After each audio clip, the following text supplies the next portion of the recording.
네, 안녕하세요. 김덕진 소장입니다. 와, 오늘은 CES 얘기를 BMW에서 하게 됐습니다. 와, 멋있어요. 그죠? 자, 그러면 본격적으로 들어가서 한번 해보도록 할까요?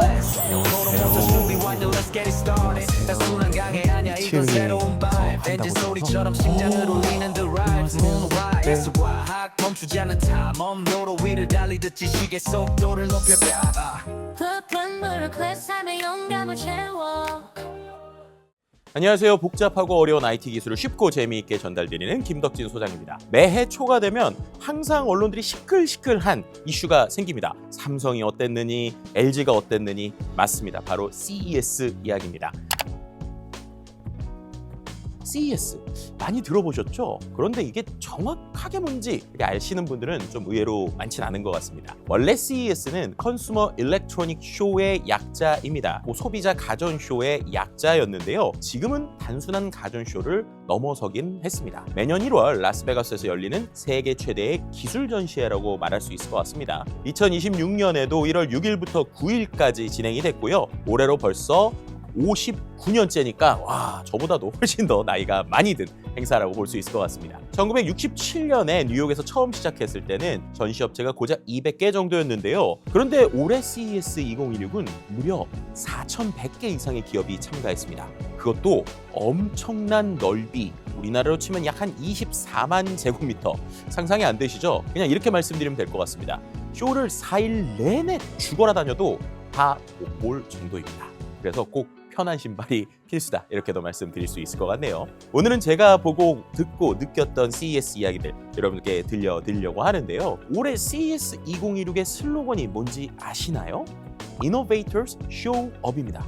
혁신가들이 나타났다. CTA의 게리 샤피로 회장이 직접 이렇게 말하는 것인데요. 그러니까 CES는 혁신가들이 나타나서 연결하고 파트너십도 맺고 글로벌 규모로 비즈니스를 하는 곳이다 라는 것입니다. 근데 여기서 재밌는 게 뭐냐면요, 이 쇼업이라는 표현이죠. 그냥 참석한다가 아니라 모습을 드러낸다, 밖으로 나온다는 뉘앙스가 있거든요. 근데 이게 올해 CES의 핵심을 정확하게 짚어주는 표현입니다. AI가 드디어 컴퓨터 화면 밖으로 나왔습니다. 이 얘기 나중에 좀 자세히 말씀드리도록 하겠습니다.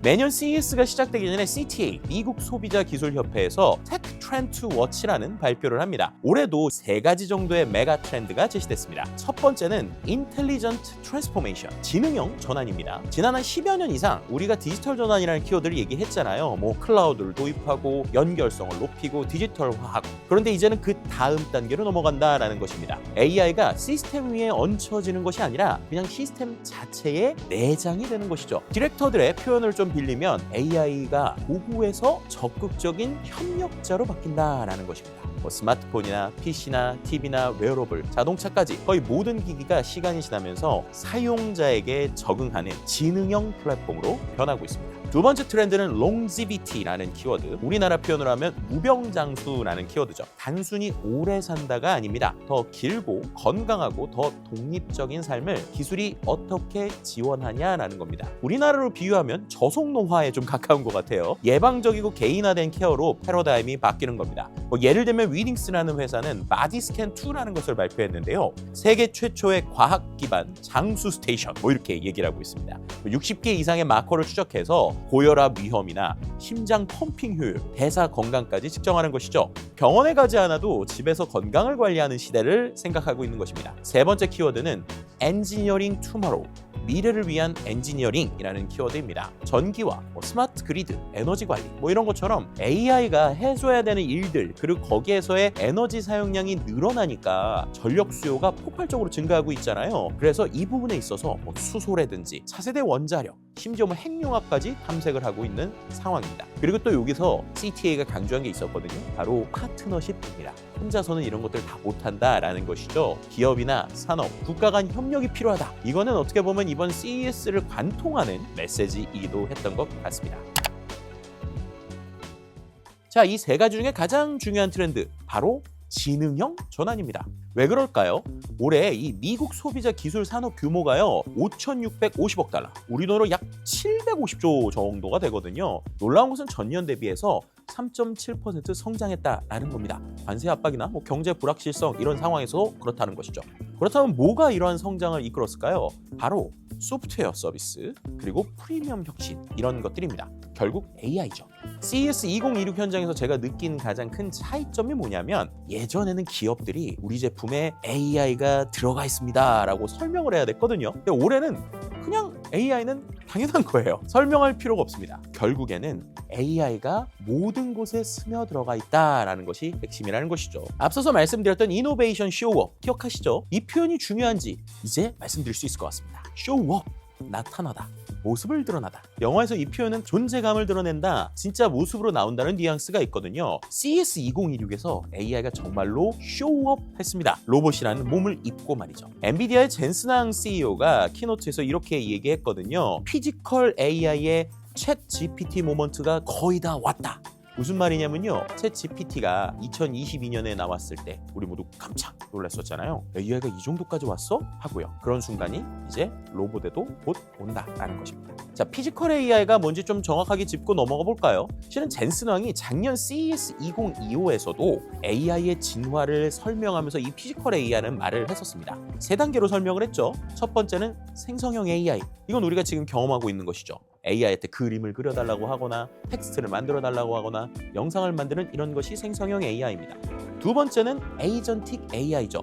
AI가 내 비서처럼 움직이거나 알아서 스스로 뭔가 일을 하기 시작하는 것이죠. 단순히 대답만 하는 것이 아니라 스스로 판단도 하고 계획도 하고 실행하는 AI. 그러니까 뭐 예를 들면은 나 여행 가야 되는데 라고 하면 직접 비행기표를 검색하고 비교하고 결제까지 하는 이런 것들을 우리가 에이전틱 AI라고 합니다. 세 번째가 피지컬 AI입니다.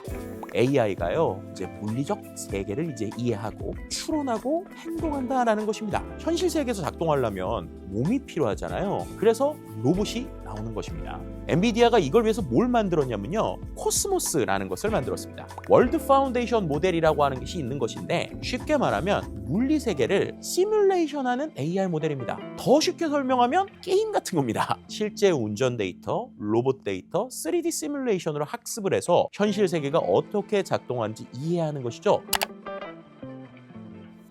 CES 2026 현장에 가보니까요, 정말 놀랐던 것이 앞으로 봐도 로봇, 옆으로 봐도 로봇, 뒤로 봐도 로봇, 정말 로봇이 쏟아졌습니다. 작년에는 정말로 이 모든 관에서 다 해봤자 로봇 한 대도 겨우 볼 수 있었는데요, 올해는 공식 전시 카테고리에 휴머노이드라고 하는 정확하게 찍혀있는 분야에만 거의 40개 정도의 회사가 등록을 했어요. 근데 그 중에서 절반 이상이 중국 기업이었습니다. 유니틀이나 아지봇, 엔진 AI 이런 이름도 되게 다양한 로봇들이 많았는데요. 특히나 제가 인상적이었던 것 중에 하나, 유니틀의 로봇이 링을 만들어 놓고 그 안에서 권투를 하는 모습을 볼 수 있었습니다. 그리고 또 아지봇이라고 하는 로봇 같은 경우에는 연구용이 아니라 실제 서비스용으로 했다라는 것이 놀라움을 주기도 했었죠. 박물관 안내나 쇼룸, 도우미 같은 역할을 한다라는 것입니다. 우리나라도 빠지지 않습니다. AI, 특히나 이번에 로봇들이 몰려있던 곳이 놀스올이라는 곳인데요. 거기에 거의 40개 이상의 한국 기관이 모여 있었거든요. A로봇의 앨리스 같은 휴머노이드 로봇도 있었고, 손가락만 전문으로 만드는 회사, 부품을 전문으로 만드는 회사 등 이 다양한 기업들이 참여해서 우리나라의 로봇 기술을 뽐내기도 했습니다. 그런데 말이죠, 이 모든 로봇 중에서 CES를 단연 압도했었던 것은 따로 있었습니다. 여러분들 다 생각하시는 것처럼 바로 그 로봇, 보스턴 다이나믹스의 아틀라스였습니다. 보스턴 다이나믹스가 다른 회사랑 다른 점이 실제로 쓸 수 있는 로봇을 만들었다라는 것입니다. 초기에 아틀라스 생산부는 이미 전량 계약이 됐습니다. 어디로 가느냐? 현대자동차 조지아 공장, 그리고 구글 딥마인드로 갑니다. 여기서의 핵심은 범용 목적이라는 것입니다. 예전에도 로봇이 공장에서 충분히 쓰이고 있었잖아요. 우리가 말하는 큰 로봇팔 같은 거. 그런데 그런 산업용 로봇은 딱 한 가지 일만 했습니다. 용접 로봇은 용접만 하고요, 페인트 로봇은 페인트만 칠하는 거죠. 근데 이 휴머노이드 형태는 어떻게 되겠어요? 사람처럼 여러 가지 일을 할 수 있다라는 것입니다. 자, 그런데요, 현대차만 그러는 것은 아닙니다. BMW도 이미 휴머노이드 로봇을 공장에서 테스트해봤죠. 미국 사우스캐롤라이나의 스파르탄버그에 있는 BMW 공장에서 피겨 AI라는 회사의 피겨 02 로봇이 11개월간 실제 생산 라인에서 일을 했었습니다. 9만 개 이상의 부품도 처리했고 3만 대 이상의 BMW X3 생산에 기여를 했습니다. 로봇이 한 일은요, 철판 부품을 선반에서 집어서 용접 장비에 올려놓는 겁니다.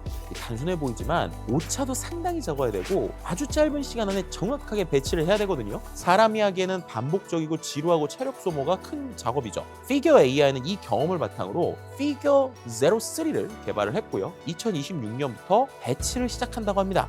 정말로 공장에서 로봇들을 볼 수 있는 시간들이 된 거죠. 자, 여기서 중요한 질문이 있습니다. 왜 자동차 회사들이 이렇게 휴머노이드 로봇에 투자를 하는 것일까요? 답은 노동력 부족입니다. 미국, 유럽, 동아시아 모두 고령화가 진행되고 있죠. 공장에서 일할 사람이 줄어들고 있다는 것입니다. 특히 반복적이고 힘든 작업은 젊은 세대가 좀 기피하는 경향이 있잖아요. 휴머노이드 로봇은 이 문제의 해답이 될 수 있습니다. 사람이 기피하는 작업, 위험한 작업, 반복적인 작업을 대신할 수 있기 때문이죠. 다음 세대는 우리가 받아들이든 말든 이러한 기계와 함께 자라게 될 것 같지 않습니까? 피지컬 AI 시대가 정말 오고 있는 것 같습니다. 극단적으로 말하면 AI는 규칙을 지키는데 인간이 안 지키죠.